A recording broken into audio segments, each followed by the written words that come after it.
Are these meetings going to be live streamed from now on? As long as they provide it for, city provides it for us, yes. What if a third party wants to do it? I'm guessing no objections? If a third party, well, as Yeah. long as you get the approval from the city, I assume it's okay. We've had this agreement since 1946 meeting. Well, Jim, he's asking if a private, if a member wanted to video Yeah, the just film meeting Oh, for, on behalf of We always A.B.C. had Yeah. people videotaping right here in the middle, Perfect, yeah. so that's no problem. These days, that'd be very easy to do. Sharon. Well, as a matter of fact, before they developed the system, and we wanted to have most of that, we recorded. Now we don't have to, they don't have to lug all that equipment here, they got this thing. Saves me some work. And I also have the microphones, wireless microphones, so people that use that to talk. Now, like I said, they're all on the desk, and they're all working, right? The microphones? Yeah. Yeah, if you press the button and they Yeah, turn green. I got the you're green good. lights on already, so. As Jim said, make sure the lights on green should be good. And I know we had something that was alderman, it didn't work. We On still and had off. those same microphones until On and just off. last year. Are you sure you're here? Somehow, yes.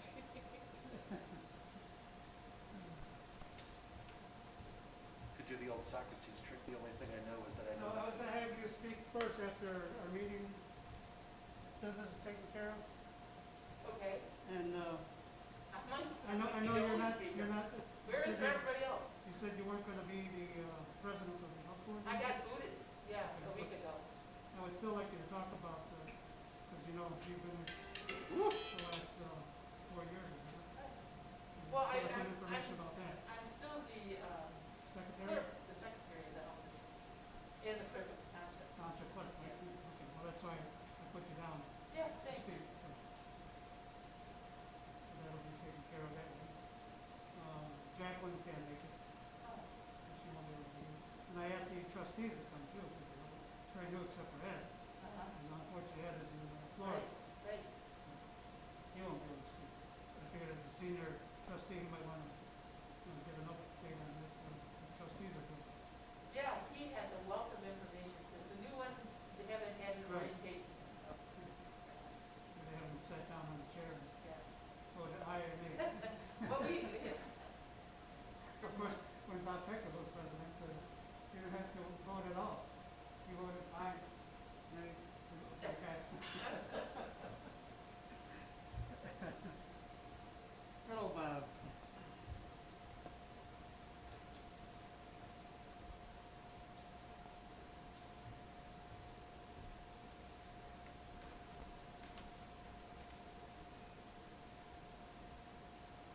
Is the clock wrong?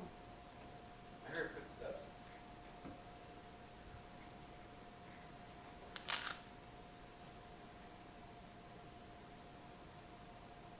Nope, it's after 7. We were supposed to start at 7.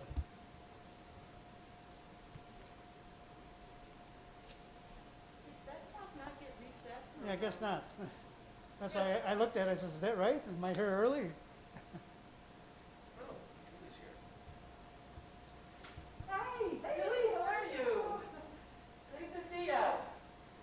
How are you? I'm very well, I thanks. gave And both you? of my vaccines and I'm Yeah, me too, I'm 100%. right, I'm right. good. Joe, how are you? Good. Nice to see you. How are you? Well, I'll fix it. I'll say, I'll fix it tomorrow. get it tomorrow? Hey, Julie? Hi. I'm Jeannie. Jeannie. Jeannie, Jeannie, yes, Meredith. yes. Yes, Jeannie. Oh, shoot. Suzanne. Okay. My reputation has preceded me. Here, we're going to sign every. Yes. Did you sign it? No. There's one over there too. Figured put one on each side, so that way keep our distance.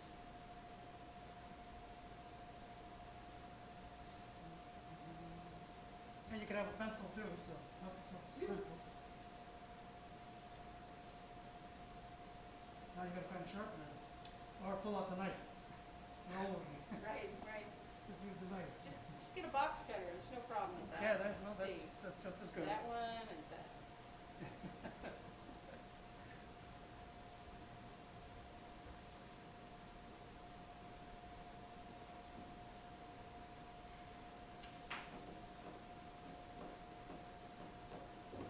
We'll wait a little longer before we get started.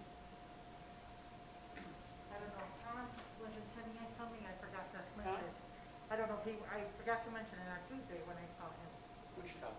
town board. Ah, yes. Last time I saw him, he said he was in Macon. Oh, okay, so We'll see if he makes it. there was a train, I just Yeah, got across the train track. Yes, it's always the train. yes. So we're keeping distance, so. Did you, here? Yes, yeah. Yeah, did you get my message? I did. That's at the end, right? After the presentation. After presentation. Okay, good.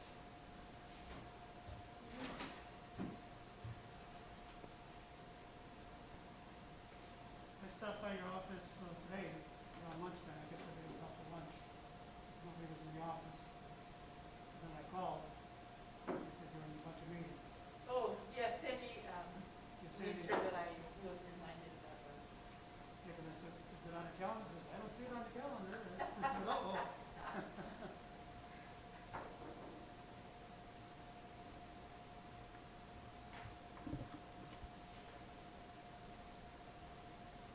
Are all the presenters here?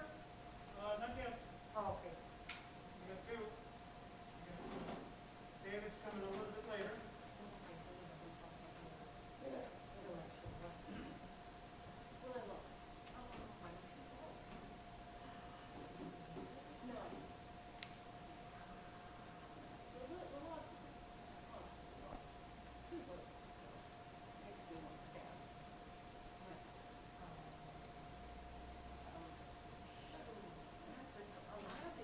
Hey, Jim, Yes. if you get a chance, tell them the American flag is a half inch shorter than the county flag. Half-inch shorter? Yeah. No, no. Yeah, it should be higher. Yeah, it's supposed to be the highest one, right? Yeah. Just making an observation, that's all. Well, there's our city clerk. She's here for meetings. She's gonna take care of the clock tomorrow, so. He's giving you jobs already. Well, actually, the one on the far right is the city flag. Is it city flag? I'm sorry, I wasn't sure. I don't know. Is it city? I wasn't sure, I wasn't sure if it Cook County or city. City of Holmes, so. Oh, I'm sorry, okay, I wasn't sure. I couldn't recognize that. All right. The middle one, I don't know. This is the State, oh, state, okay. It was bigger. All right, our city flag. Yeah. Just cut the bottom down. Yeah, Put something underneath the stand. Raise it up a little. I was there. I went, I did the same thing in traffic court. oh, the machine.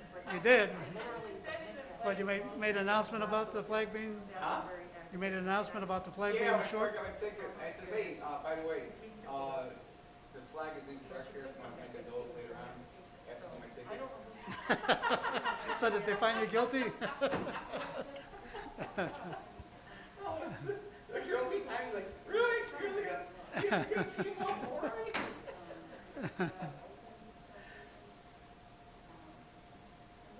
Traffic court was approved. Where'd you go? Oh, it's here, the police station. Oh, the one here? Yeah. The local one? Yeah. Okay. You didn't have to go to Maywood? huh? No, it's just for, We don't have million voting, so I mean, it shouldn't be, this is not. Yeah, I think the last time I went, I had to go to Maywood. And that was for my daughter. And she was in college.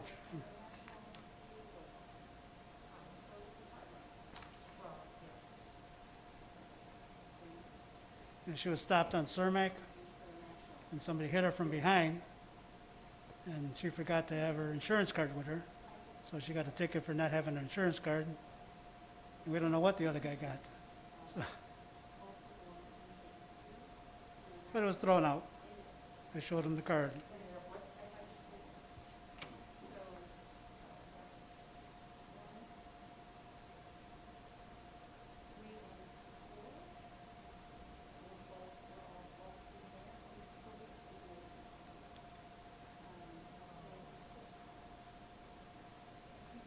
So the county is responsible for the economic. Choosing where they go up. The city said we can't. And,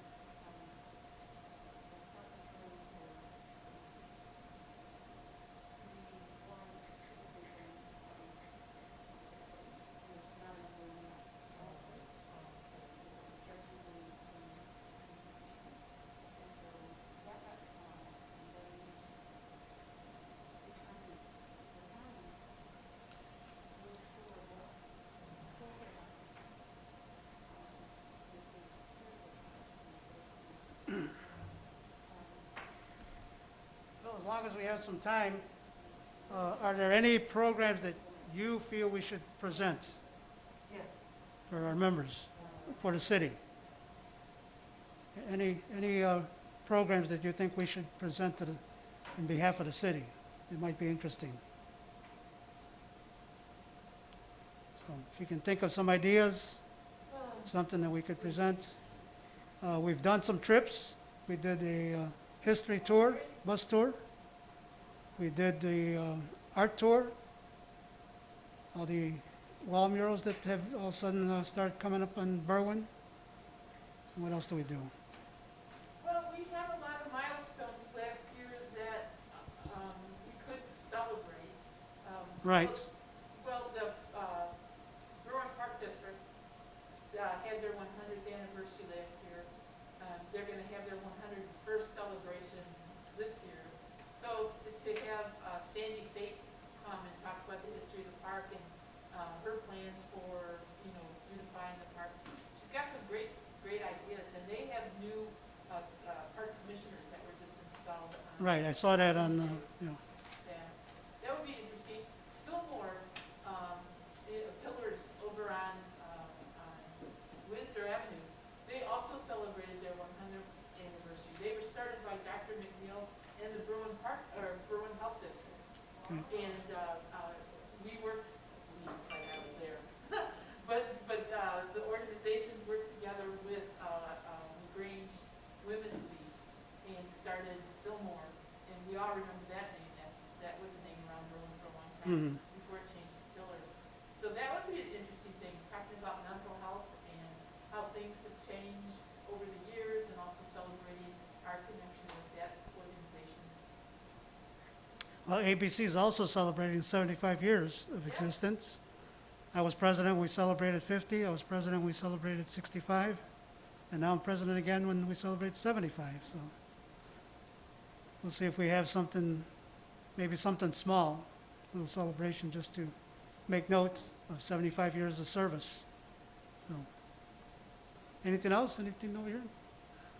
Think of anything? I'd like to echo what Marge said about Pillars and the Fillmore Center, just because with COVID especially, there's been a renewed focus on mental health, at least in the circles I've been running in. So I like the idea of us sort of focusing in on that. I think it's a good idea. Maybe bring in the 708 group or something. Oh, yeah, the 708 board, that would be interesting. We have a new executive director, Alan Doterman, and he's been there for about 2 years now. And it acts just as a, sort of like a foundation, giving money to other social service agencies. Those that we help are kind of interesting. We could even, they could even maybe bring in those representatives from those social service organizations just to. Well, one year we did do a service-oriented meeting, and Julie was there with the food pantry. Remember, Julie, when we were at the library? We had about Oh, at the 12 library, 12 yeah. different organizations that made presentations about various topics and telling about their organization. And I think they worked out well. Our audience wasn't real big. I think we had more presenters than the people that came. But it was very interesting with all the information that they provided and what's available here in Berwyn that a lot of people don't know. Yeah. And now with these video on YouTube, we would be able to reach a lot more people, and they would find out about things. Because a lot of times you talk to it, and I know, haven't been an alderman, and when you talk to people, they say, "Oh, I didn't know that we had that." That's the first thing you hear. I didn't know we had it. I have a contact with a group out of Loyola University, and they're right now doing a lot of community work, try to overcome people's fears of vaccination. But one particular person is Dr. Abigail Silva, and she's not a medical doctor, she's a PhD, but her specialty is pandemics. And she's just really fascinating when you listen to her, and she talks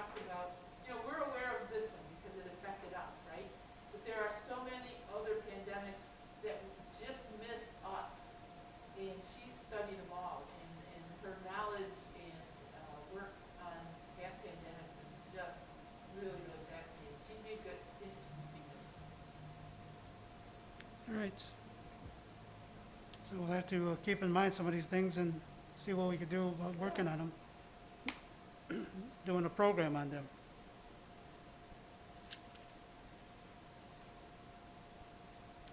All right, I'm going to call the meeting to order because, again, we do have the video roll, and Jim said it started at 7 o'clock, so we're a little bit behind schedule here. Just a couple things. Marge, I'm going to have you sit up here so that you could be by one of the microphones. Julie, you'll be up here on this one. And again, you'll have to speak into the mic when you're making the presentation. Anybody that has any questions, after they're done speaking, we'll open the floor for questions. You can sit over here in this one. Oh, here? Yeah. If you have any questions, again, they do want you to stand by the podium where we have another microphone, and that way they can hear on the video. So if you have any questions after the presentations, please walk up to the podium and ask your question. Okay? All right. Call this meeting to order. It's 7:15. Everybody please rise for reciting the Pledge of Allegiance and remain standing for a moment of silence. I pledge allegiance to the flag of the United States of America and to the republic for which it stands, one nation, under God, indivisible, with liberty and justice for all. Please remain standing for a moment of silence for all those that lost their lives due to the virus.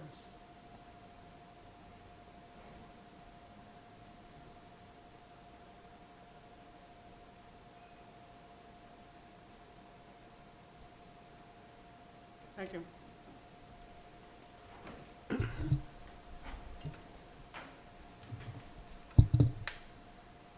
Again, many of you already know all about the Berwyn Committee. Or you've lived in the area, and maybe you've even attended a meeting or two or became a member. But for the benefit of our audience that's seeing us for the first time via the video, I'm going to welcome everybody and let you know that my name is Santiago Jim Ramos. I'm the president of the Berwyn Committee. The Berwyn Committee was established in April of 1946. So it's been around for a while. If you are interested in various topics that we present, you're welcome to attend, whether you're a member or not. It's open to everyone that lives in Berwyn, or that has a business in Berwyn, or that is just concerned about Berwyn, a friend of Berwyn. So you're welcome to attend our meetings. They are open to the public. Give you a brief history of the Berwyn Committee. On April 26, 1946, a meeting of interested citizens was held at Berwyn City Hall. The purpose of this meeting was to form a central organization composed of all organized groups in Berwyn. Together, they would work for the common good of the people of Berwyn. The first regular meeting was held on June 8, 1946.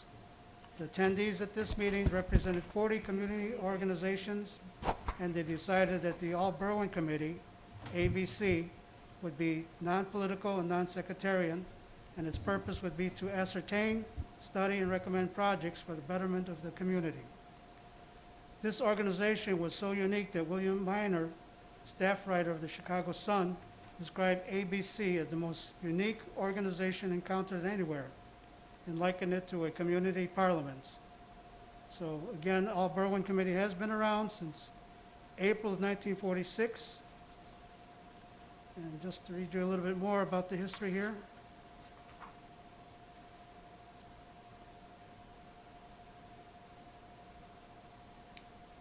It was on April 26, 1946, that a meeting of interested citizens was held at Berwyn City Hall to form a central organization composed of representatives of all organized groups in Berwyn to work for the common good of the people of Berwyn.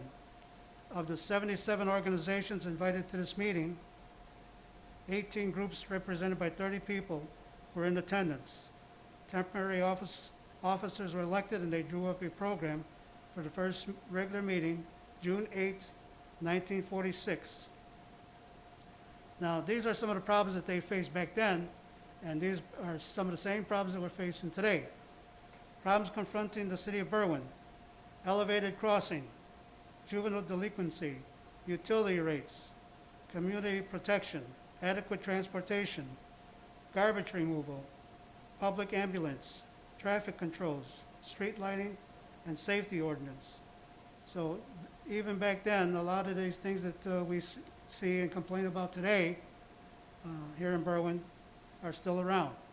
And some of them have been improved, and some are still on the chopping block to either improve or stay the same if nobody does anything about it. But again, it takes people to come to meetings and voice their opinions about what's happening. If you stay silent, nothing gets done. You have to speak up.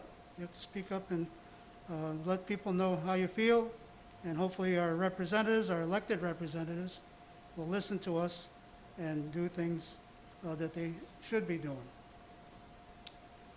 Okay, I received correspondence.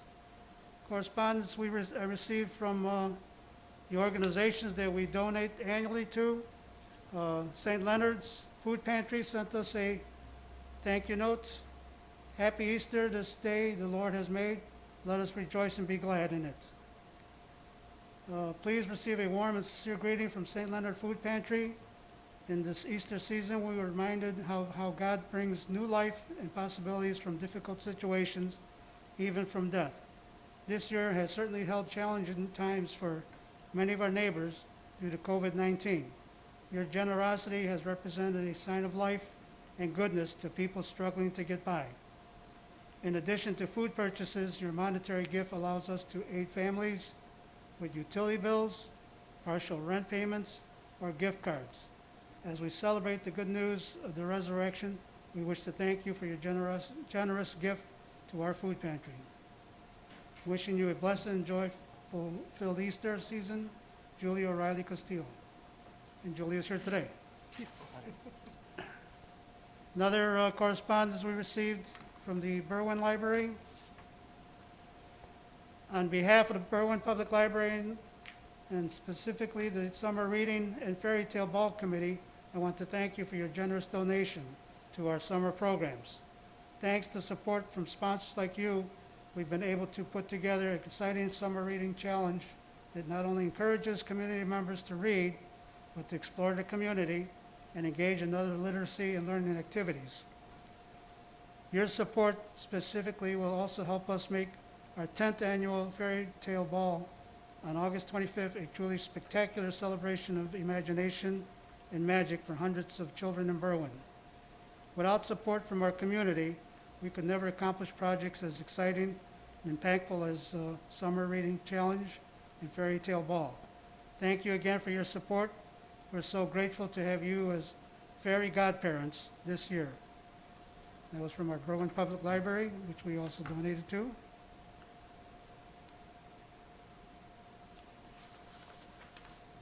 And that was from Hannah Rapp, head of Reading Advisory and Teen Services.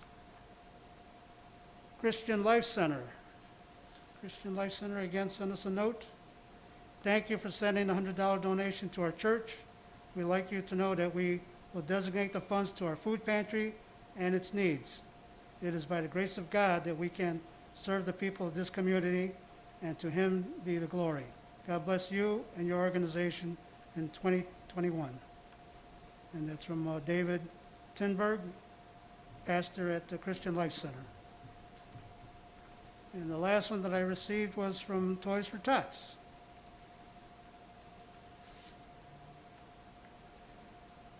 Dear caring friends, I'm writing you today to report some wonderful news.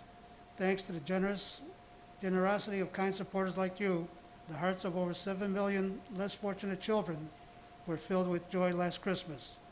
Your loyal support of the Marine Toys for Tots Foundation in 2020 helped make it all possible. I hope you take pride in that sharing accomplishment, because truly we couldn't do what we do without you. On Christmas morning, you keep the magic of Christmas and hope alive for the children whose lives you touch. You let boys and girls know they matter and that someone cares.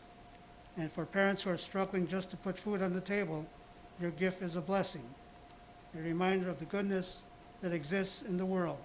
Thanks to you, their children won't have to wonder why Santa didn't come.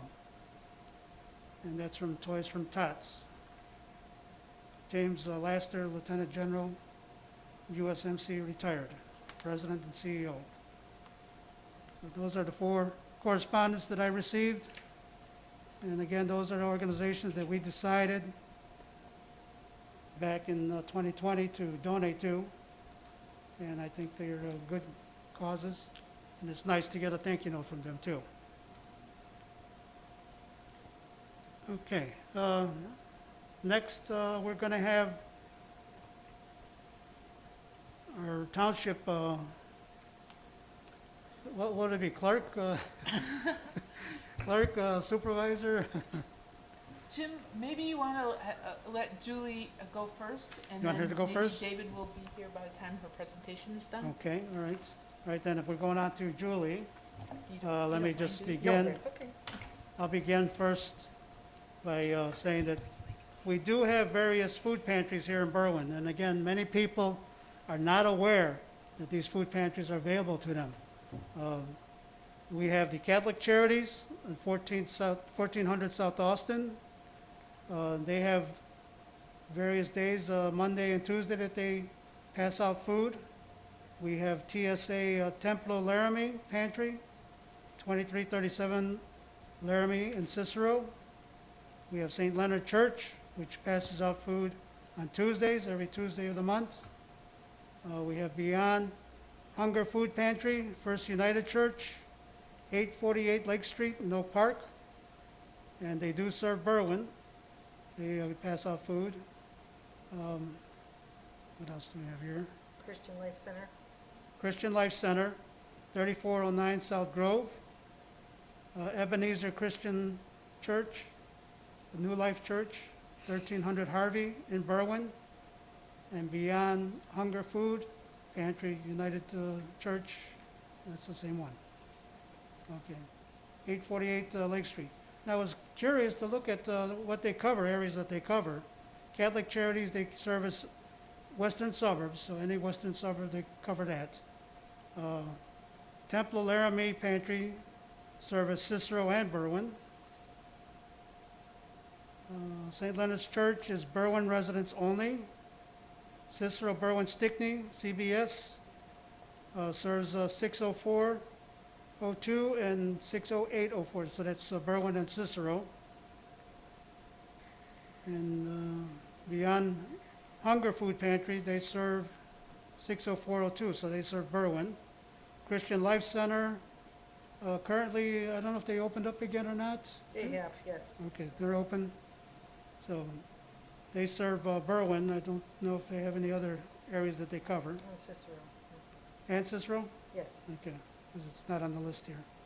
And Ebenezer Christian New Life Church, 60402 and 60804. So again, people, if you need help, don't be ashamed. Don't think that you're on welfare or anything like that. If you need help with food, go there. They're willing to help you, but they can't help you unless you come. So you have to go and seek the food, and you can get the food from them.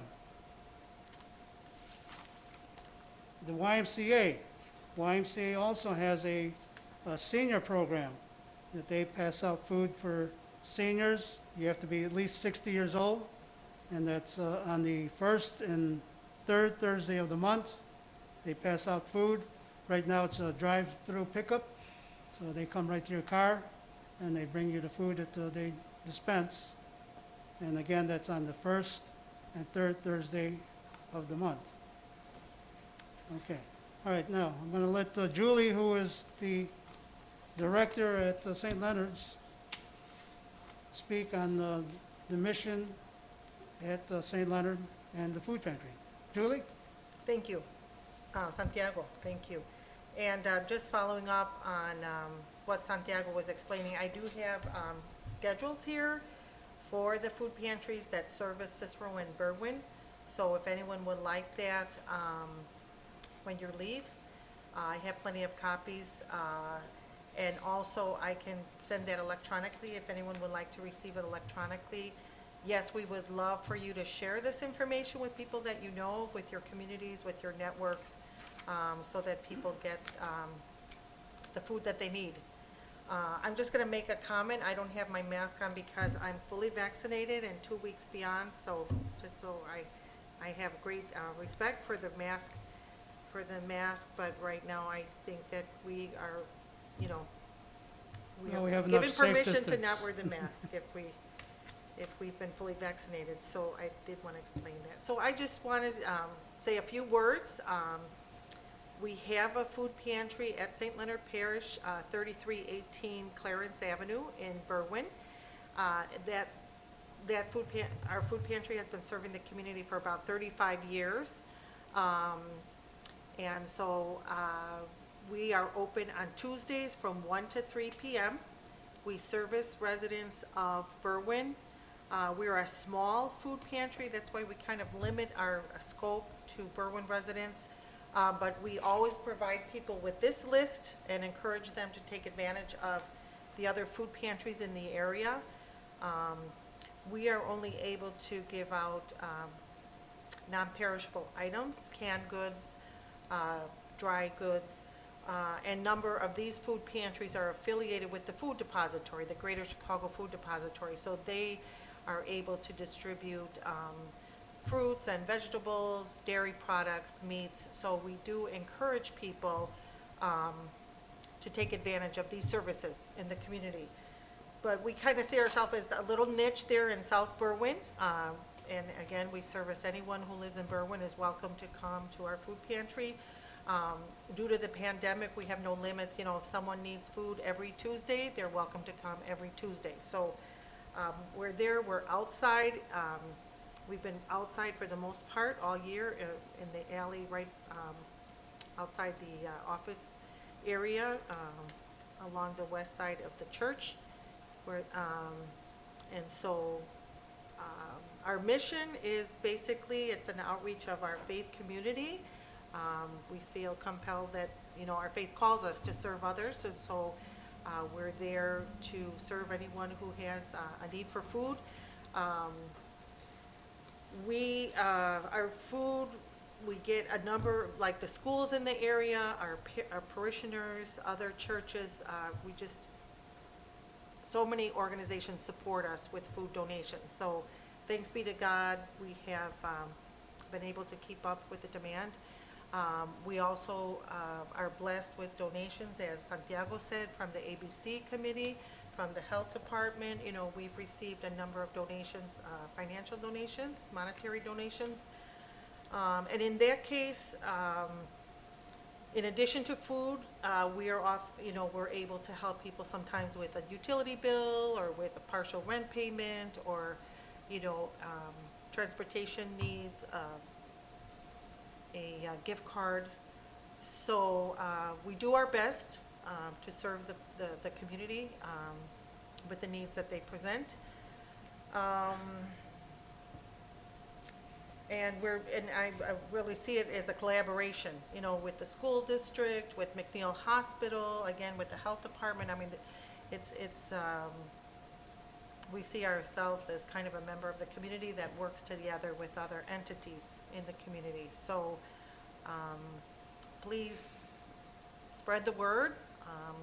You know, we've been here 35 years, but I think there are people that don't know that we're there. So we appreciate any communication, you know, that you can help us with in terms of sharing the word about our services. I don't know if anyone has any questions. We have volunteers. Santiago is one of our volunteers. We have a number of parishioners who are volunteers. So that's how we staff our food pantry. And, you know, we really just try to respond to people with dignity, respecting their humanity. Just, you know, as Santiago said, no questions asked. You know, if someone comes to a food pantry, it's because they need food. So we're there to serve them. So thank you for your attention. If you have any questions, I'd be happy to answer them at this time. Yes. Mary? Mary, could you come to the podium because they won't be able to hear you on the video. Julie, I've sometimes donated to St. Leonard's. I know that I have to kind of set my alarm clock because in terms of an individual donating to you, the times that you will accept donations are somewhat limited. So I'm curious, if you're getting food from different organizations, does your volunteer staff go pick it up, or how do you get stuff from the schools and from other organizations if they're not giving you cash? So I do appreciate that at the beginning of the pandemic, when our hours were limited at the parish, there were Yeah. limited timeframes. Basically now, Monday through Friday, 9 a.m. to 7 p.m. Oh, Someone okay. is at the rectory, and the things can be left off at the back door of the rectory. And then in the church itself, we have baskets in the back of church. So anytime that the church is open, which for the most part, again, is Monday through Monday, every day practically, 7 days a week, the church is open at least from 8 a.m. to Okay, 7 p.m. thank you. Thanks Yes. for clarifying. Good And thanks- question. Thank you, Mary. Yes, And thank I'm you. sorry that if you had some challenges at the beginning of this Okay, pandemic. thank you. Okay. Hi, Julie. Hi, Jean. I'm so grateful for the work that you do. Thank you. I tend to be kind of a policy-oriented person, so you may not have an answer to this, but I Okay. wonder a couple of things. Have you seen a fluctuation in need of folks who've come in over the course of this pandemic? And if so, what is that, and how's that been? And then I've got some follow-up questions. If you have any it can be anecdotal. Yeah, I don't know that you've written anything down, so. Right. So I had, during the course of the year last year, we gave out over 1,000 bags of groceries. And that's a high for us. As I said earlier, we're kind of had this little niche here in Berwyn. But last year with the pandemic, we had a lot of people last summer, starting starting in April. Those numbers have actually decreased a bit, but what I'm thinking is, we shared this information about the other food pantries. I really encourage people to take advantage of these places because they can get more food and a wider variety of foods. Sure. So I'm thinking that a number of people have decided to go to these other food pantries. And I'm just wondering if some people are back at work, God willing, Yeah. some of the folks who were off, who had been laid off last year. So now our numbers have kind of plateaued, but we did see last year absolutely an increase, probably from, March through October. Yes. That's promising. If the number of folks who show up is an indicator of how many folks are in deep need, I hope that's true, that there are less of those folks. That's my hope as well. right. I don't have a way of tracking that. I don't have a systematic way of tracking that, but that Of is my course. hope as well, yes. Of course. So a secondary question, you've gathered all the information for the folks, for the pantries that exist, and sharing that widely amongst the folks who need it. Is there any roundtables where folks, where the pantry staff or administrators are talking amongst each other about ways that you can continue to tip the need down for people and systemically address some of the issues? Sometimes that tends to fall to Big Brother city government, and yet we're a big corporation, right? We are the corporate body of Berwyn. Yes, sure. And I wonder if you have any mechanisms in place already where that's possible, where you're having those conversations and considering those questions. Do you? That's a great idea, Jean. We haven't, Okay. no, but that's a great thing to think about and initiate. Yeah, we have some good communication. Last Sure. summer, a lot with Ebenezer and with the Cicero Berwyn Stickney Food Yeah, Pantry with sure. Diane and Sure. Cicero you know, Catholic Charities is big unto itself, it's part of it. But with those two entities, absolutely, you know, Right. we Well, were collaborating a lot with Extra Food and trying Yeah. to get it over there, but we haven't had those Yeah. conversations, and that's a great idea, absolutely. That's Well, a it makes wonderful sense to idea. me how you've described what you do. Church folks are doers, and when there's a crisis, we do more. But I wonder, as things are changing in terms of crisis, if there's not some opportunity for strategy. And Sure, sure. so, thank you I again. appreciate that suggestion. I Yeah. appreciate that. Thank you so suggestion. much for everything that you've done and the people that you've served. Appreciate you. Jean. Thank Thank you. you. Okay. Anybody else? Anybody else have a question? What items would you recommend we donate to not only the St. Leonard Pantry, but just to the pantries in the greater Berwyn area, I guess, and the surrounding community? What item is, I don't know if it's in most demand is the right word here, but like, do people ask for something in particular? Is there something you'd like to see the community sort of like step up with in that respect? Geez, rice, beans, salsa, you know, tomato sauce, box cereal, peanut butter jellies, pasta and pasta sauce, canned fruit, canned vegetables, canned. So beans. everything, basically. Yeah, I mean, those are the basic, kind of those basic items. As long as pasta, it's canned and won't spoil, because we Right. don't have Yes. For St. Leonard, I refrigeration. understand it's, you mentioned it's non-perishable And stuff. I think, I've seen the list that Catholic Charities asked for, you know, a lot of those are similar. Toilet paper is always something that's helpful, believe it or not, yes. Kind of those very basic, what you would think of a basic peanut butter and jelly, I think I said that, yeah.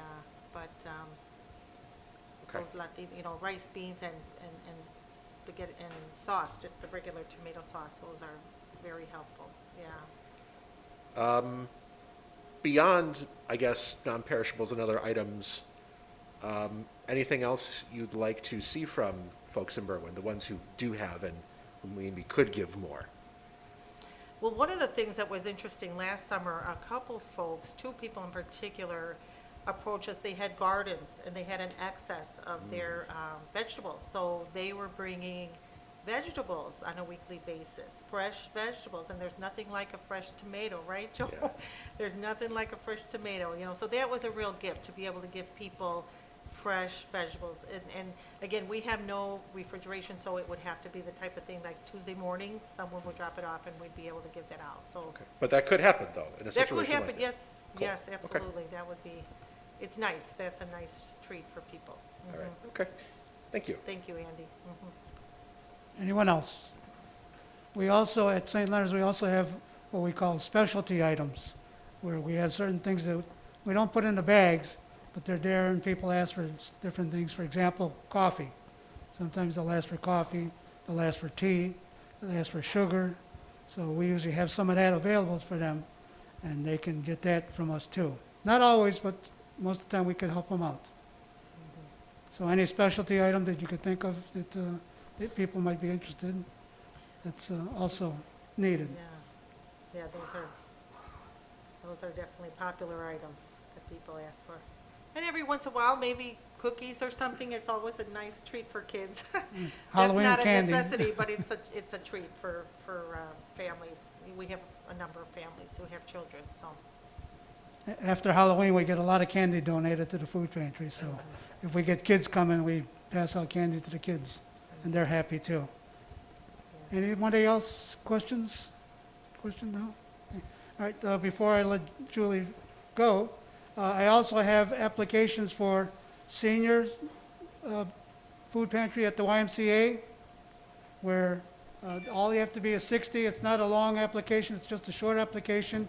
If you know anybody that might be able to use food, some help with some food on Thursdays, first Thursday and third Thursday a month, you could take an application to them, and they could fill it out and come to the YMCA. It's between 12:30 and 2 o'clock. And if you live south of the tracks, be aware that I always catch the train when I'm trying to get across to go help, so tell them to give them plenty of time to get there so they don't miss out. And again, if you know anyone that needs help with food, please refer them to one of the food pantries. Help is available. Help is available as long as they come and get it. Sometimes we're able to deliver food to houses if needed, but for the most part, it's available there. And as Julie mentioned earlier, right now, we're set up at St. Leonard's outside. So people come, there's tables set up out there. They don't have to go inside. They don't have to be mixed in with anybody. It's all outside. But the usual place is down in the basement. So once we start moving back into the basement, let the people know that they have to come in the door, go down the steps, and that's where we're at, in the food pantry. Anything else, Julie?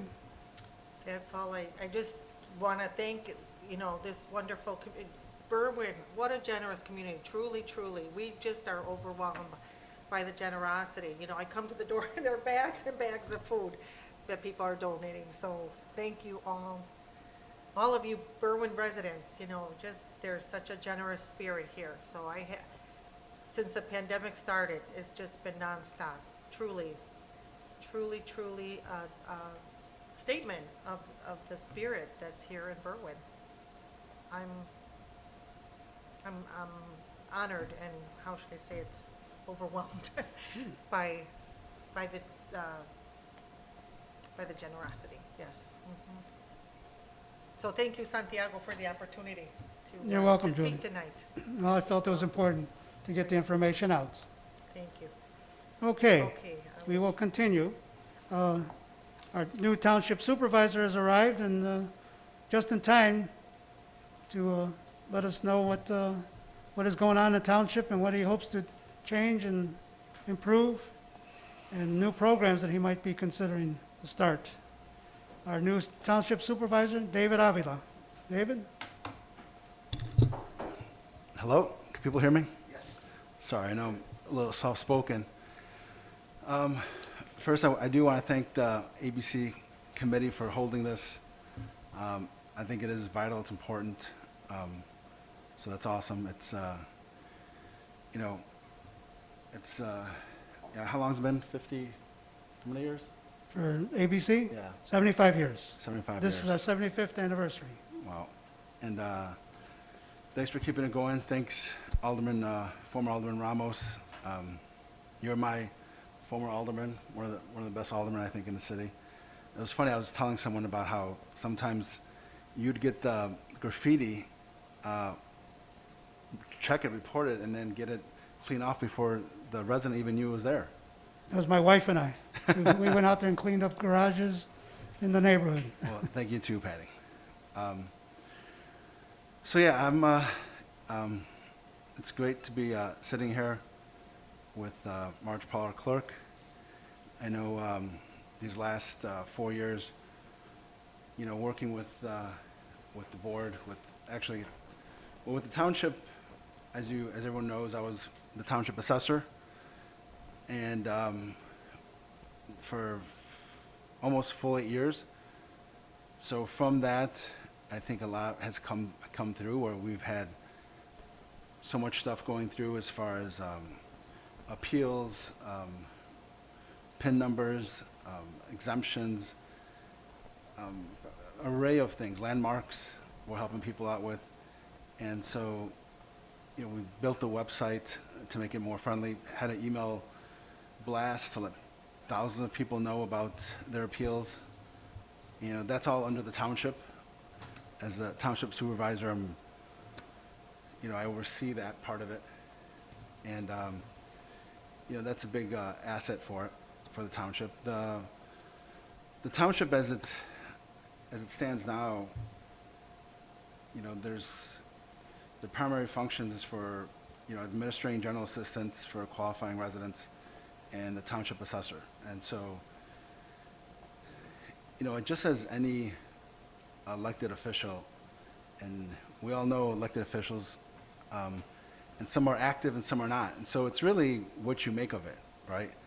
And so I do think that, there could be, and there will be more done through the township as far as through committees and helping work on certain issues that either pop up or that, have been a long time concern.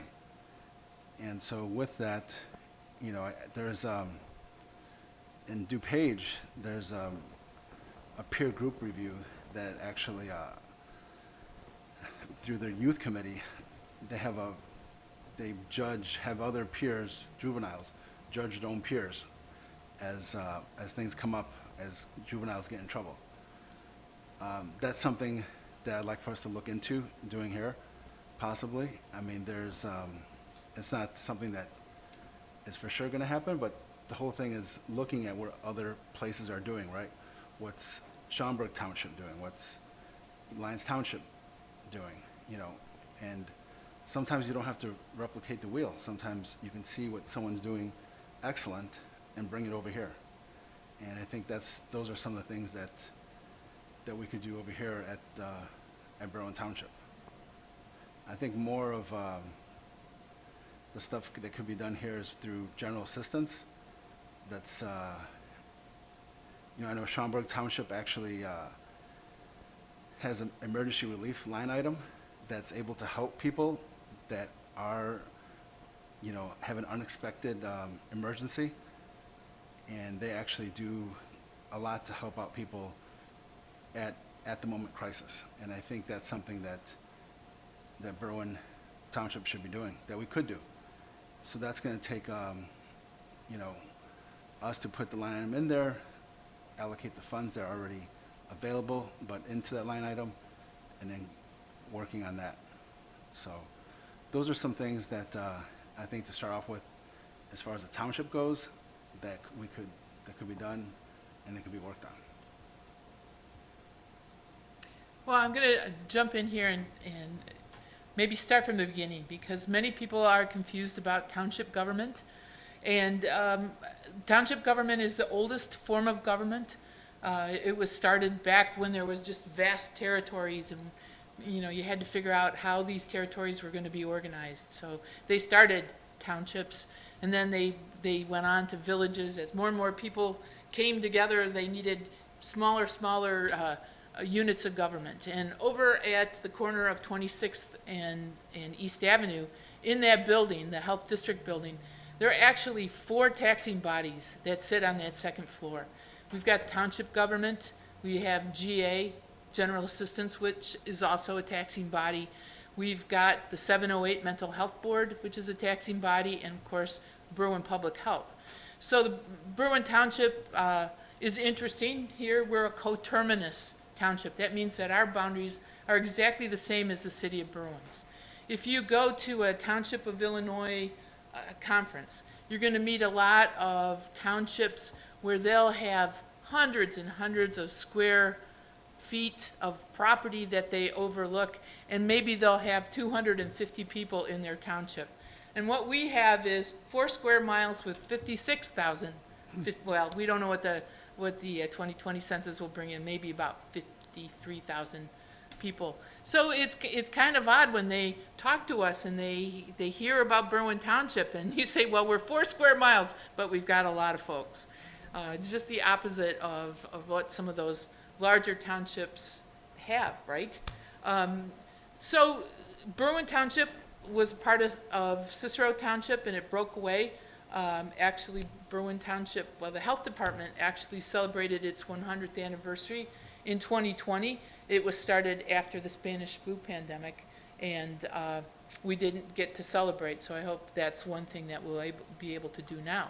Interestingly, you're looking at me, I was elected as city clerk. I was never elected to township government. But here in Berwyn, we have a weird kind of duck, where if you are the city clerk, you automatically become the township clerk, and you automatically, from your position as town clerk, you automatically get a seat on the Berwyn Health District. I sit on that board with David Avila, and also with now the new elected assessor, Jacqueline Pareda. And it's interesting, right? Because none of us have any kind of health background, and yet we are the ones that are the stewards of the health district for 54,000 people. Township, interestingly, unlike the city of Berwyn is a home rule municipality. Township doesn't have that luxury.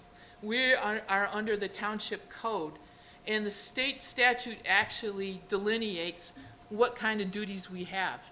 There's an old ruling, it's called the Dillon's Rule, and the rule is we can't go beyond the parameters of those 40 duties that the state statute gives us. So we don't have any cemeteries, we don't have any roads, we don't have any, really what basically Berwyn Township is boiled down to doing is senior services and services for youth, and taking care of Lessick Park, because Berwyn Township actually owns the green space to the west of the Health District building, and the Health District owns that building that's right at the corner of 26th and East Avenue. So it's interesting, right? I'm hoping that David, as the new supervisor, one of the things he'll do is beef up our general assistants. So we have GA. GA is a really difficult thing to understand. It's got a lot of rules and regulations, and what this does is give monetary help to people who meet those guidelines. And in the last 4 years, I learned that we averaged maybe 20 people a year. That's all we helped.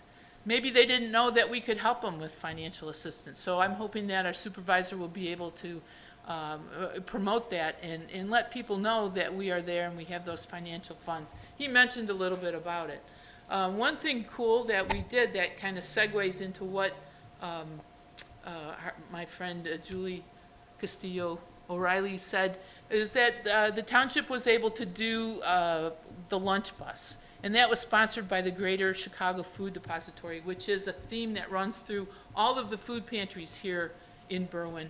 They all benefit from the food depository. And the lunch bus is a program where they'll pull up on a Thursday afternoon and they'll just start handing sandwiches out to any kid that shows up. And it's a great, great volunteer program.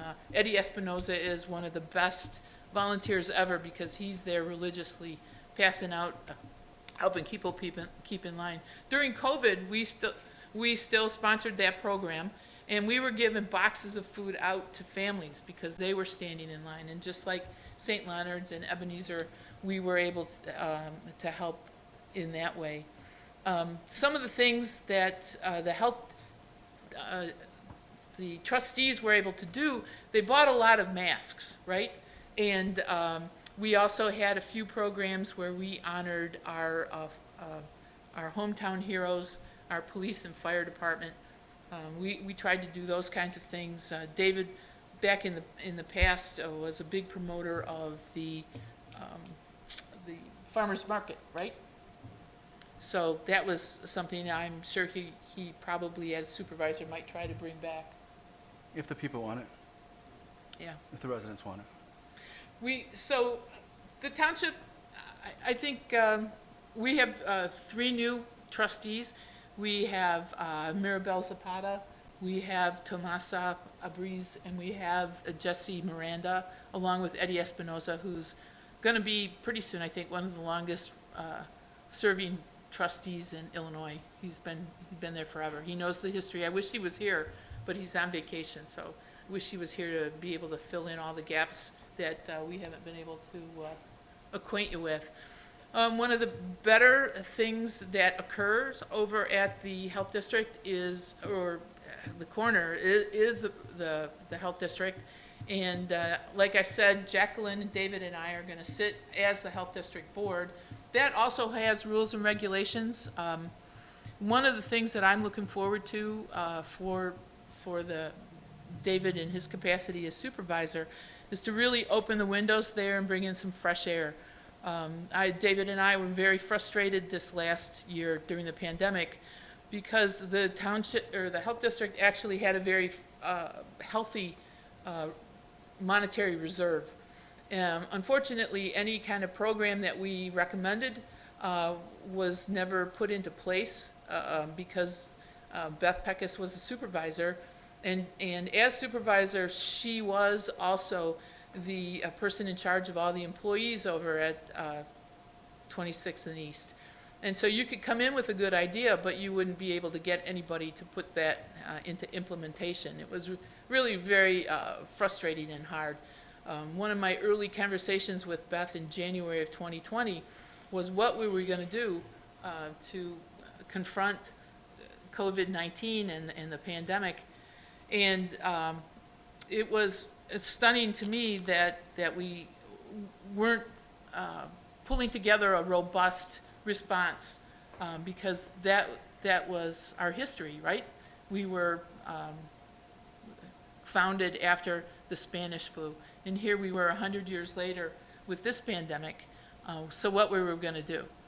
And one of the things that is a wonderful thing, the rainy day fund or the financial reserve that we had, well, David and I both felt that it was not only raining, but this was the worst tornado we had ever had here in Berwyn, and we better start to make some moves in order to do that. He came up with the idea of providing grants, and so we were able to give grants to Ebenezer Church and also to St. Leonard's and to the Greater Chicago Food Depository. We're too small. We've got 6 employees. We've got 1 staff nurse. And so there wasn't any way that we were going to be able to, step up and overcome the pandemic by ourselves. But what we tried to do was to provide money. David came up with a great idea. He found out that Ebenezer had some food products that were going to waste because they had such a small refrigerator. And so it was his idea to buy a commercial refrigerator for Ebenezer Church. You'd think that would be an easy idea to do. It was difficult. It was one of the most difficult votes we had to make because, we had, we did eventually get that refrigerator purchased, right, David? I think it arrived a day after the other one broke down completely. Yeah. So that was a godsend that came in. So Ebenezer, Julie was just telling you about St. Leonard's and how that is a niche food pantry. Ebenezer serves about 300 people every Friday, and they stand in line. They start lining up maybe around 2 o'clock in the afternoon, right? And they will line up down the street and across the street into a parking lot waiting to pick up their food. So along with so many other food pantries here, they were doing their work for the community. One thing, because of the difficulty that we had with the administration, I decided that interestingly, the health district is like a corporation, right? And so every year, the 3 of us, the assessor, the clerk, and the supervisor get to vote on who can be president of the health district. And usually that title always fell to the supervisor because it was the supervisor that was the supervisor did all of the jobs concerning the township and the health district and GA. The supervisor was in charge of HR, the supervisor was in charge of hiring, and the supervisor was in charge of ordering pens and pencils and papers and paperclip, did just about everything. And one of my arguments was our response to COVID-19 was we have public health chiseled in stone above the door. So we're going to have people that are going to call us and ask us what should they do in order to protect themselves and their families over COVID-19. And so I think it was last May, so we had an annual meeting with just the 3 of us to decide who was going to continue to be president. And so at that time, we decided that I'd step forward and be president of the health district. So at that point, in my opinion, it's just my opinion, we were failing the city of Berwyn. But we were able to at least to do a few things, and some of the things that we were able to do is David bought a lot of masks. He had a connection that we were a little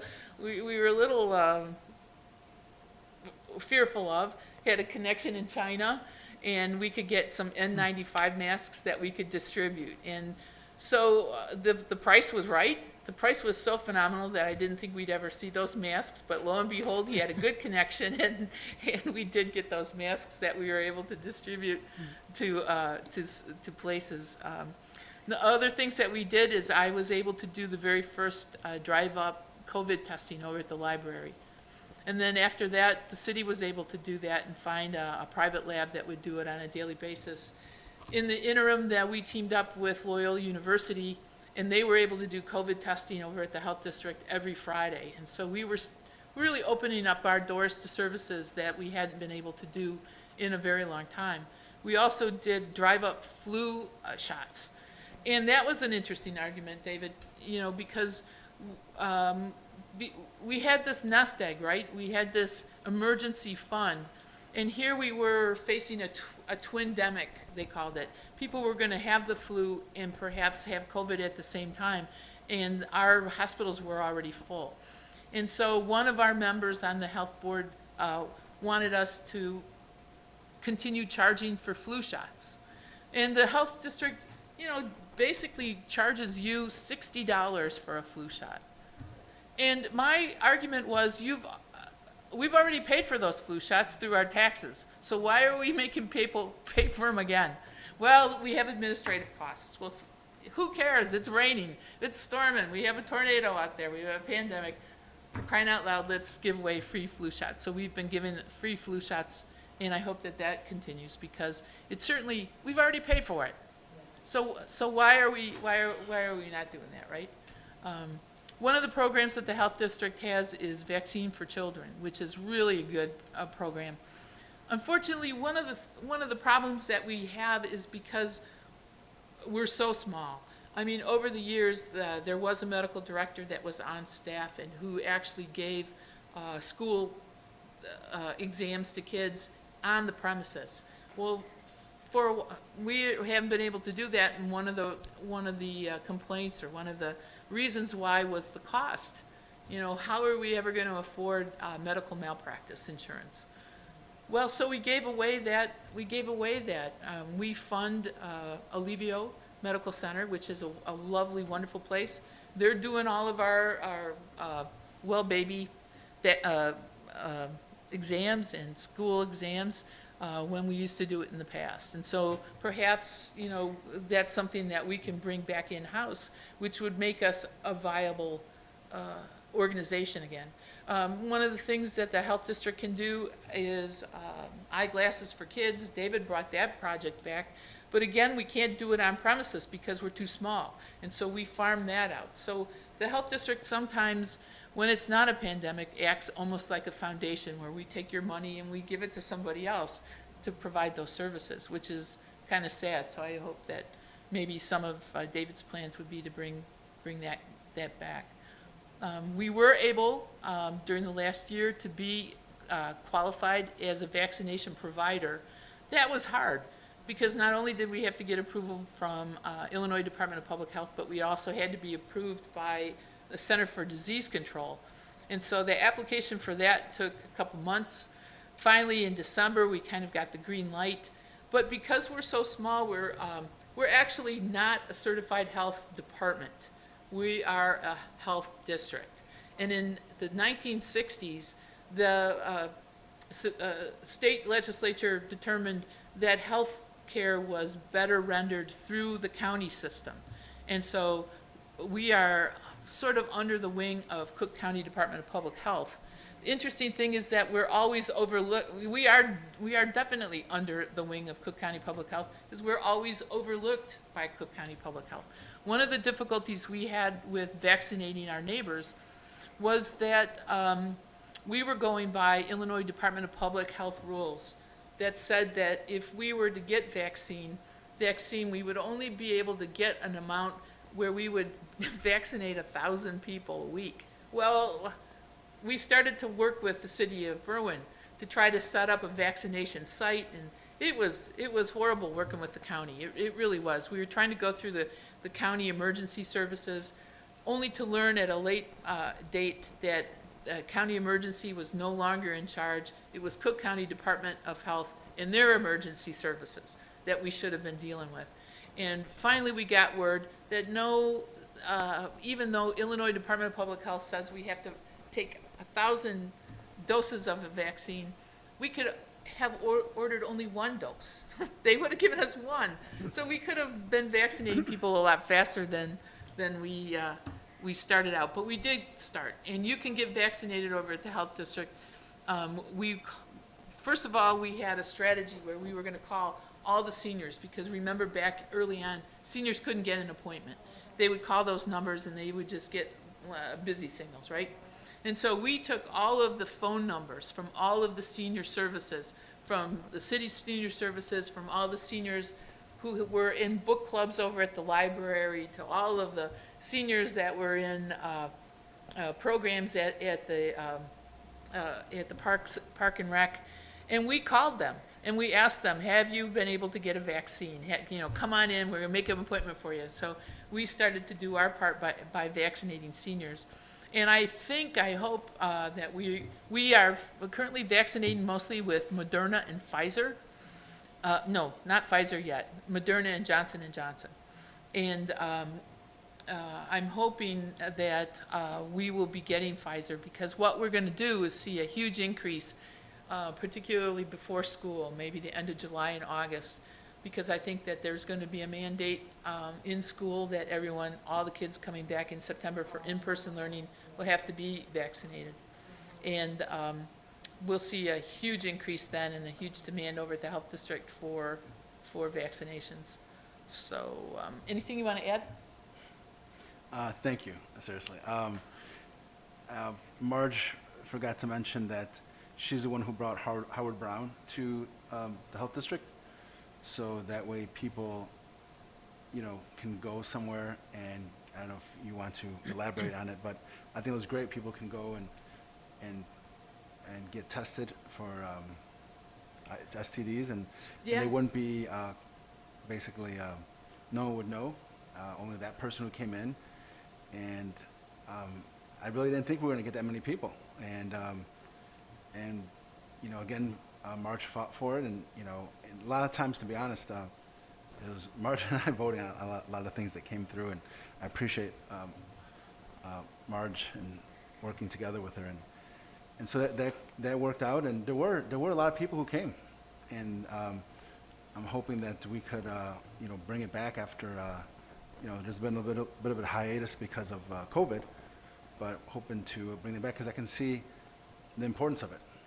And I can see why Marge decided to bring it to the health district. And I feel like,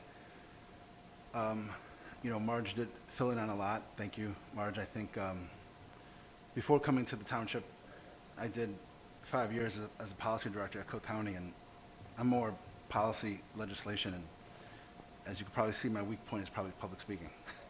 But yeah, so I appreciate that, Marge. And I think, yes, I hope that we can find niches where we can fill in and help Berwyn residents. Marge was the person who headed making sure we got the vaccines. There was a point where, I didn't even think we were going to get the vaccines at the Berwyn Health District, which I was just like, wow, that's going to be terrible. But she was able to bring it here, and now we're pivoting to, because as we see, people are just either not wanting to get the vaccine or too busy or waiting it out. And so now we're pivoting and going to, concentrating on homebound people. And so we're going to, we already have a few dozen people that we're going to go visit at their homes to give them the vaccine. And then, also educate people and signing people up on the spot to either our clinic or somewhere nearby like Alivio or the Forest Park one. So David now is the president of the health district. We had a vote 2 weeks ago, and Beth and David voted that David should be the president. So I slipped back to my secretary role. And so all of these wonderful things will be continued by David and enhanced, I'm sure. And I'm looking forward to supporting him and the work that we have here, because this will be with us for a while.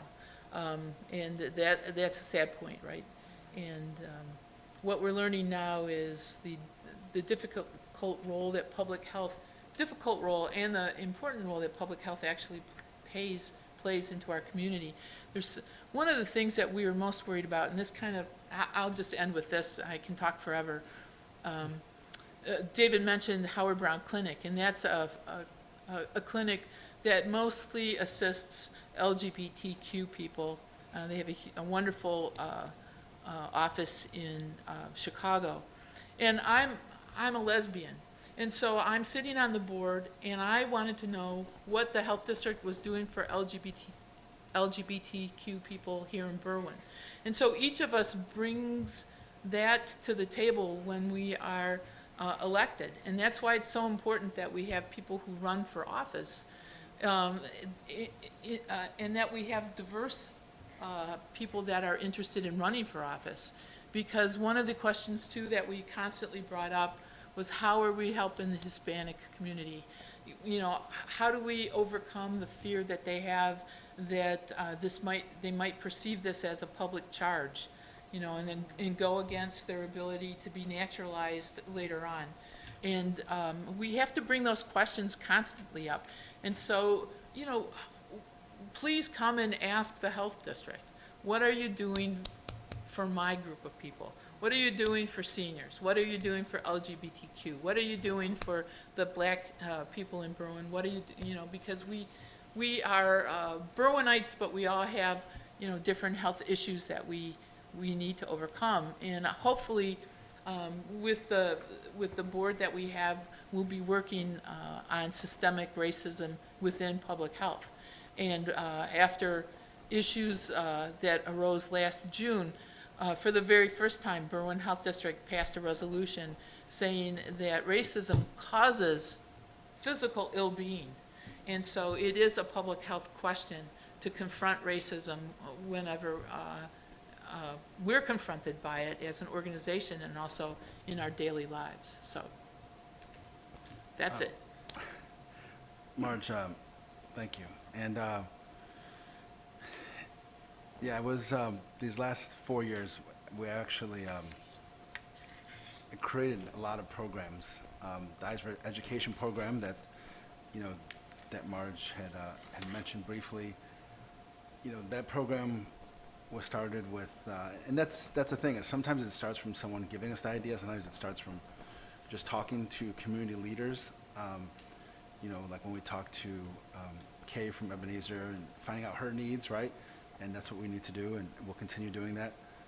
And, you know, I think with the Eyes for Education, you know, I found out that there were kids that were not, you know, they take that eye test, the simple eye test in, you know, 2nd and 5th grade, and when they fail it, they get a letter and a phone call sent home to their parents, and if they, you know, if they don't have, they get a phone call saying, go see the optometrist, please, and if they don't have an optometrist record coming back, then they send another letter, another phone call.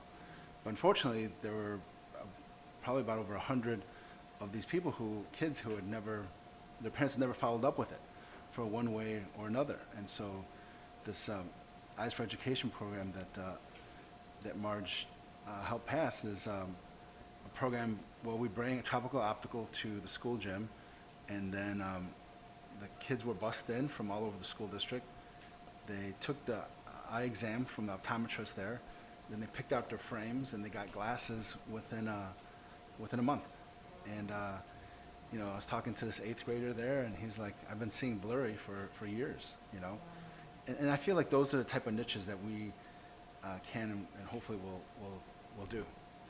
And you know, One of the difficulties that David had with that program was school systems have these eye exams at prescribed grades, right? And so what happens if all of a sudden your vision goes bad and you can't see when you're in a grade that doesn't get that test?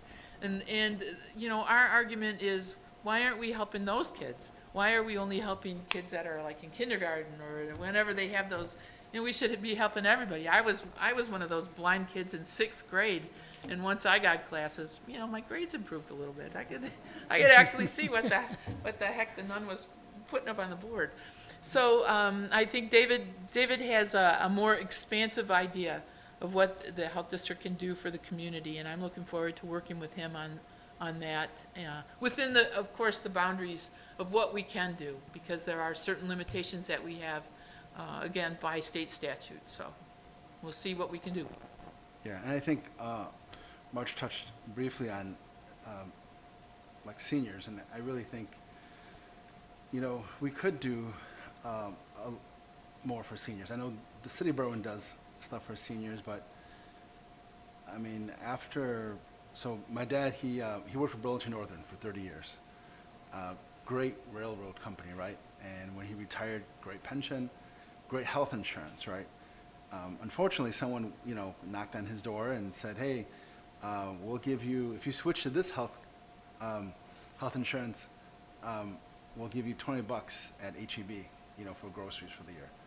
And he's like, whoa, $20 gift card, sure, I'll take it. So unfortunately, when he got sick and he had cancer, he couldn't go to the hospitals he was supposed to go to, or he wanted to go to, or he needed to go to because of this. He was stuck in this really crappy health insurance, even though he had at the time one of the best in the country. And I can't help but believe that how many other seniors are in that predicament, right? And how many other seniors are like, hey, I don't know where to go. I don't know. These people are constantly calling me about switching to, doing these Medicare supplements or doing these, triple, whatever it is. Was it double ARP? I don't know. AARP, yeah. ARP. Sorry, I didn't mean to ask you. He's too young to know. Obviously, he hasn't gotten his card at age 50 like everybody else. So, and I think that we could be a resource where we can say, hey, at least look them up, or Better Business Bureau, at least give them, because some last seniors do not have someone to go to. They're just at the whim sometimes of these, these shark salespeople, unfortunately. Well, see, that's another great idea, right? Because I'm that senior now, and I'm approaching Medicare and gap insurance and all that, and it terrifies me. And that would be a great program, to be able to have an advisor over at the township, because they can do senior services, right?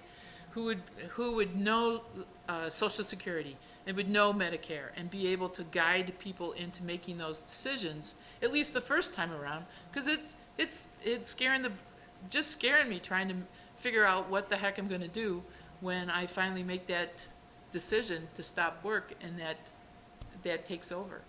So, yep, he just thought of a great program, and bring us back, Jim. I know the program's over now, but That's bring all us right. Keep back on in going. 6 You're doing months, and good. we can tell you everything that's You're doing good. the new Everything's very supervisors will be informative. able to do. Well, I mean, I think working with Marge has been great the last 4 years, and I know it will be great going forward. I know, I'm not going to even mention the program, but there was a program I presented, and it was more a GA thing, and but I was trying to because I only have, and I think Marge, you only have vote or can only input stuff on the health district side, right? Yes. And so, so I knew it was a GA thing, but I was like, hey, maybe we could kind of get this in on the health district side. And Marge was like, yeah, no, we can't do that. But yes, the other person that was in the board, I mean, could have done something like that. Well, I said we couldn't do it because I'm a lawyer, right? And so I'm always reading statutes and going, yeah, that's not health. Yeah, no, it was not health. It did not belong there. But send it to a trustee and have them do it. Yeah, Marge was like, well, that was Mary? good for trying, though. You want to come up to the podium? I gotta tell you, I was a senior resident who was very frustrated about the lack of communication for senior citizens who do not have a smartphone, who do not have the internet, trying to help them find a place. And I said, if you get an appointment, I will drive you. So thank you for the clarification about what all of the pushback was with the Berwyn Health District, because we are not a health department. So we don't function. Berwyn doesn't function the way Oak Park, Evanston, and how is it that Stickney is so small and they have a health department? They don't have a health department. They don't. Have a health district, but they have a very robust one. Okay, so I think that, yes, I think I'm just coming tonight, although the audience is small, this was a fund of information, so I think you guys need to have a blog or some sort of newsletter to really shout out. I mean, the whole business about eyeglasses for kids, and we don't have a good local paper. So whatever you can do to start to do some sort of newsletter, even if it's something that ends up being available when the library is open, because the library has really been shut down. And I mean, they certainly have worked to do programs about Medicare and retirement. But since there's no indoor programs until, I mean, maybe July. But I do have a question. Is our who in the health district is responsible for food safety in the restaurants that are in Berwyn? So do you have anybody on staff that does that? Are you certified to do that, So or do you have to hire out to have it done? We have health inspectors, yes. We- We outsource the health inspector. We have a staffer who organizes a list of restaurants in Berwyn, and then we hire a part-time LEHP, licensed environmental health. Okay, And his name is Mike, and he goes to all the restaurants. Each restaurant is classified as to whether or not, there's 3 categories. One is the type of food that they serve or sell. Is it the kind that requires cooking or whatever? Yeah. So these 3, one is, I classify it as A, B, and C. One is you hardly have to go and inspect.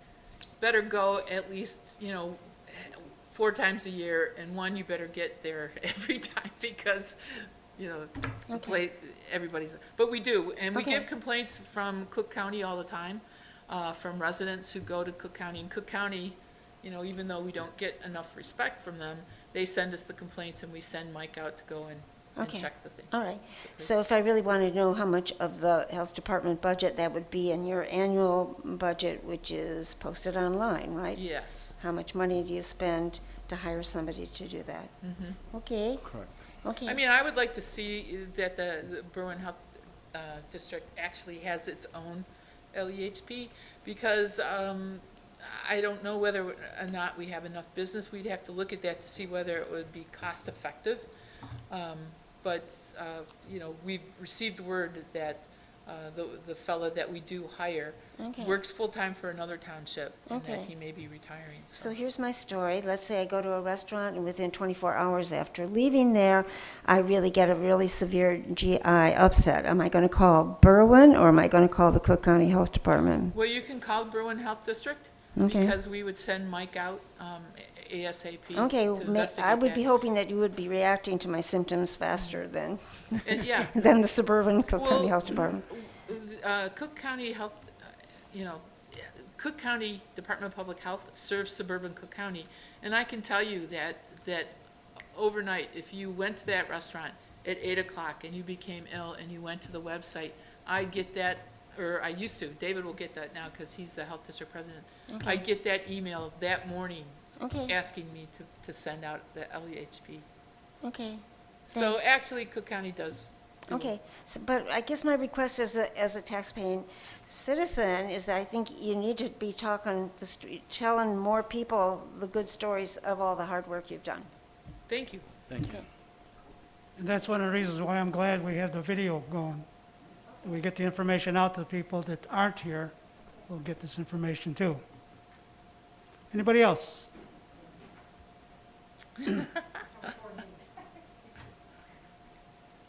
So first of all, with the vaccines, when are those given out, and is it on a walk-in basis or Well, it is a appointment? walk-in basis now. Before, we were doing it by appointment, but Mm-hmm. because it's slowed down, and not only through suburban Cook County and Illinois, we have the vaccine on a weekly basis, and you could come in for an appointment. It's not just really walk-in, because the doors are locked. Oh, okay. It'd be like going to your own doctor, so just call up and make an appointment and come Call on to make in. an appointment, okay. So I can publicize that, though, like Yes. at the food pantry, and tell people they can call to make an Mhm. appointment, okay. We also have 2 phone lines, and I was negligent in not bringing that information, but I will send that to you. Because of the number of calls that we were getting and because of our antiquated phone system, I bought 2 cell phones, and we have one that's dedicated for people that are more comfortable speaking Spanish. Okay. And then another one, another separate line, so that people could call that number for COVID vaccination appointment. Wonderful. So I'll get that to you for sure. Thank you, Marge. And then I had a question on the general assistance, because in my capacity, I have people who come requesting some kind of financial assistance sometimes. And we can help them in some cases, but I was just wondering what the parameters were with the general assistance and, I guess the parameters, like who can get help and what are the requirements or qualifications or? Well, it's really, to be honest, unfortunately, right now, it's really complicated. Unfortunately, I'm hoping, this is, my 4th day, but I am working on trying to get that a little less complicated. Right now, it's like a 12-page application. Oh, wow. And through statutes, the person cannot be getting any other assistance from anywhere else. Oh, okay. So right there, it's really limited. That's why I'm hoping that we could create a line item like Schaumburg does and have emergency fund line. And so that way, in case of emergencies, which a lot of people went through this past year, we would be able to, in those cases, fund them more readily and make it more accessible to people. And also make the application both English and Spanish. Okay. And he's talking about money that would be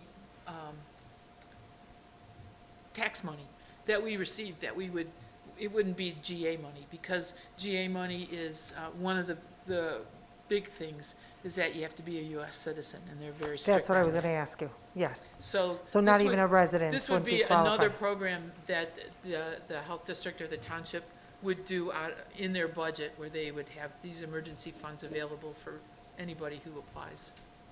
Because GA, like David said, the application process is very difficult, and it's difficult because it's a governmental program. And so Right. you can't stray and make up your own application. You have to. Okay. And is it something that's a one-time assistance, or is it something that $15 a month, or, So the people that are on it now, they get $330 a month, okay, and, they can, usually people are off of it after a year, so Okay. it does go monthly, until they get assistance from somewhere else, Social Security, Medicare, whatever it is. okay. But, So it's like a stopgap measure, like if they're applying for Social Security, which can take up to 3 years? exactly. something that I helps them. thought it could have been great when people were, tons, right? Millions of people got laid off, right? During Right. COVID hit. I thought it would have been great during that period while people were waiting to get unemployment, right? That would have been. Unemployment, That's okay. usually when it works well. I That see. particular program. Right, right. Okay, so if they're getting a link card or something, then they wouldn't qualify for GA? Some That's a- things. The link card, I have to do some research on it, but That's a I'll little- get back to you. Okay, okay, it's just helpful in terms of referring people. We do have a staffer, Fernando Limon, who does the GA, and he's a wonderful fellow and completely fluent in Spanish. And so feel free to refer anybody to that number. 788-6600 is the regular number for Township. And he's been training in GA and understands it and does all the applications. And so he's a wonderful person to talk to. His background is in psychology. He's a Okay. very compassionate person, and so he makes people feel very welcome when they come in. Wonderful. Okay, thank you.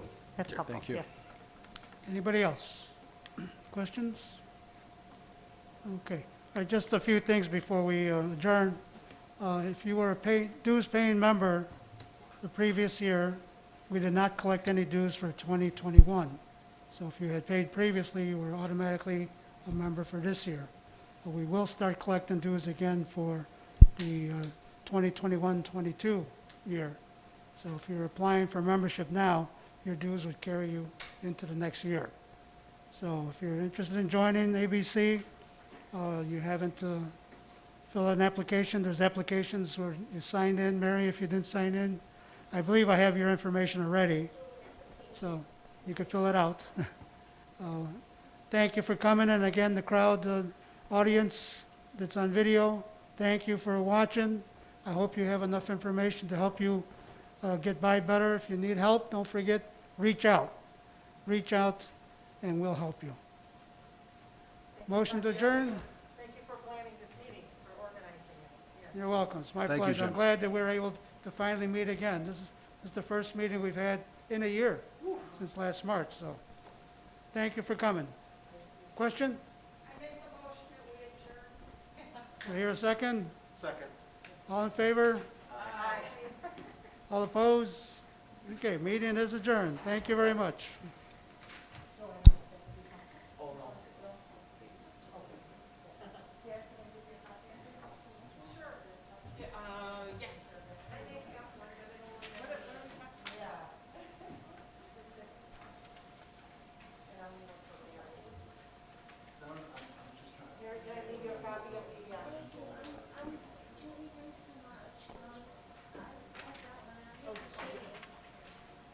She would send me the agenda. Make sure that was first. Yeah, 1 o'clock. I think this packet is kind of small.